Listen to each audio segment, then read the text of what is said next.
What if the coin in your pocket could tell a story of lost history, hidden value, and secret minting marks from a year that changed everything in American coinage?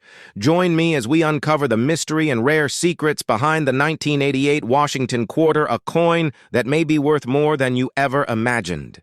Rare American coins today, we dive deep into the story of the 1988 Washington quarter, a coin that many see as ordinary, but for collectors, it holds layers of intrigue, historical depth, and unexpected value. Let's begin our journey into the origins of this quarter and understand what made the coins minted in 1988 unique in the timeline of United States coinage history.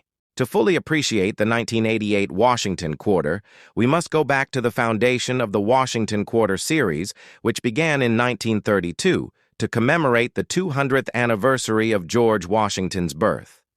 The original design was created by sculptor John Flanagan, and this design remained largely unchanged for decades, forming one of the most recognizable images in American currency, the profile of the first president of the United States, facing left, became a symbol of trust and stability, especially during times of political and economic uncertainty.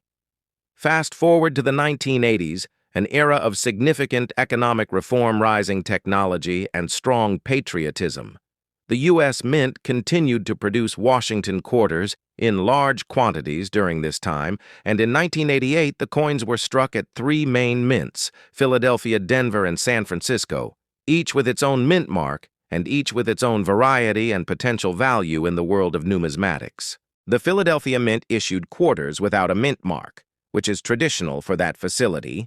The Denver Mint issued coins with a D mint mark, and the San Francisco Mint produced proof coins for collectors with an S mint mark. Each mint used slightly different dies and techniques, which led to small but important variations that modern collectors study intensely.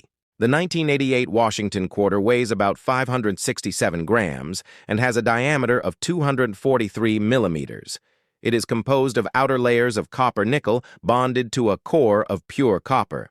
This clad composition was introduced in 1965, replacing the 90% silver coins, which had been issued until 1964.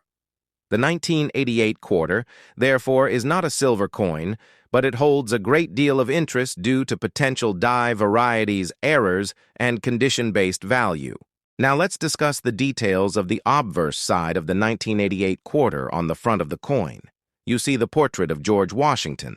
The word Liberty arcs above his head, and below it reads, the date, 1988, to the left. In God we trust is boldly inscribed, and if struck in Denver or San Francisco, you would also see a small D or S near the right side. Just above the year, these tiny letters often hold the key to identifying the mint and sometimes even the value of the coin. The reverse side of the 1988 quarter features the classic heraldic eagle with outstretched wings. Clutching a bundle of arrows below the eagle are olive branches and the phrases United States of America and De Pluribus Unum, meaning out of many, one, are inscribed around the rim and top. The denomination quarter dollar is boldly stated at the bottom. One reason the 1988 quarter has become significant among collectors is due to its role in a transitional period in U.S. minting, leading up to the massive change introduced a little over a decade later in 1999, with the state quarters program. Coins, like the 1988 quarter, represent the last chapters of the original Washington quarter design before it began its modern transformation. This historical placement adds to its importance for numismatists and investors alike. What truly adds value and interest to the 1988 Washington quarter are the errors and varieties known to exist. Certain 1988 quarters have been discovered with doubling in the lettering on either side of the coin, especially on the obverse words such as liberty and in God. We trust can show strong doubling. These double die errors are rare and can fetch significant premiums in the collector market depending on the strength and clarity of the doubling. Another type of error seen in some 1988 quarters includes off-center strikes, which occur when the blank coin plancher is not properly aligned during striking. These coins can be missing parts of the design and depending on how far off-center they are, can be worth several times more than face value. Then, there are clipped planche errors, where a portion of the coin is missing due to a misfeed in the cutting process, and these are also valuable to error collectors. Collectors also search for transitional planche errors, although none have been officially confirmed for 1988 quarters. Such coins from other years that were struck on older or wrong metal compositions are highly prized and always spark interest in routine coin checks in the numismatic community. Some 1988 quarters may have been weakly struck or show signs of filled dies where dirt or grease filled the design during minting, resulting in partially missing features. Grading is crucial when assessing the value of any coin. Including the 1988 quarter coins in poor condition may only be worth face value, but those in mint state, especially those graded MS-65 and higher, can be quite valuable. A standard circulated 1988 quarter might be worth a quarter, but a mint state specimen could be worth several dollars depending on its eye appeal, luster, and strike sharpness. For proof coins minted in San Francisco, these were intended for collectors and came with mirrored backgrounds and frosted details. They are not usually found in circulation and are most often preserved in original packaging or coin albums. Some proof 1988 quarters have been known to develop cameo or deep cameo contrasts, increasing their desirability among collectors.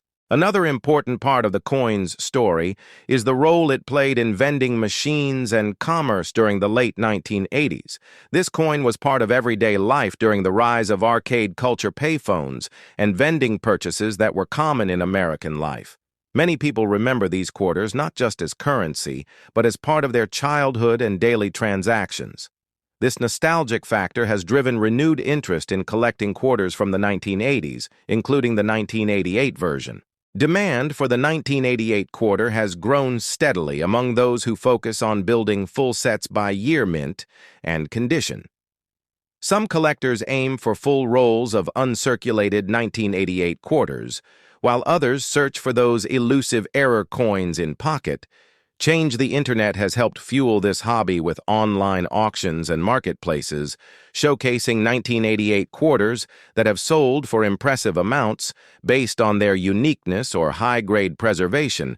To date, the most expensive 1988 Washington quarters ever sold have usually been those with major mint errors or those graded MS-68 or higher by professional grading companies such as PCGS or NGC.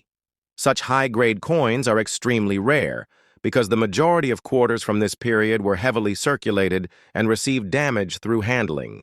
To find a valuable 1988 quarter, you should first check the mint mark and then closely inspect the coin for any doubling weak strike or off-center features using a magnifying glass or coin microscope. Also examine the coin's edge for uniformity and color. Some 1988 quarters have shown unusual edge features, which, although uncommon, can also attract attention. Collectors often store their 1988 quarters in protective flips or albums to preserve their condition and prevent further wear. Handling coins by the edges using gloves and keeping them away from moisture can also help maintain value over time. Cleaning coins is generally discouraged as it can cause scratches and lower the grade assigned by professional services. So, what does the future hold for the 1988 Washington quarter? As time goes on, these coins will become increasingly scarce.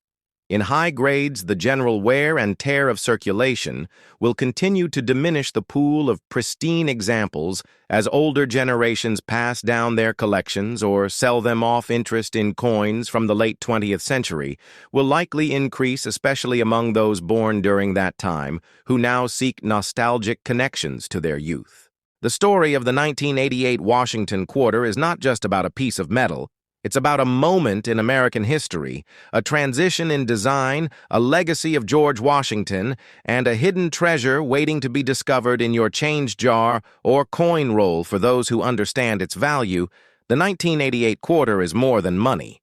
It is a collector's key to the past and a potential prize for the future. Stay tuned as we continue exploring other coins from the Washington Quarter Series and beyond, bringing you the hidden stories, values, and facts behind the coins you see every day. Remember to check your change, look for the unexpected, and maybe you'll find a 1988 quarter that changes everything.